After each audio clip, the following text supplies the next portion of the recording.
अस्सलामुअलैकुम दोस्तों, welcome back to our channel find Urdu. Together together का मतलब है साथ साथ या एक दूसरे के साथ मिलकर। टुगेदर का मतलब होता है दो या ज़्यादा लोग एक साथ किसी काम को करते हैं। ये लफ्ज़ अक्सर यूनिटी और कंपेनियनशिप को दुरुस्त करने के लिए यूज़ होता है। जिंदगी में कोई भी काम अकेले मुश्किल लगता है, मगर जब हम सब मिलकर कुछ करते हैं तो वो आसान और मजबूत होता है। इसका इस्तेमाल हर चीज़ में होता है, छोटी बातों से लेकर बड़ी कामों तक।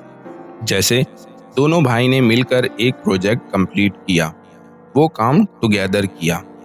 We can achieve anything if we work together.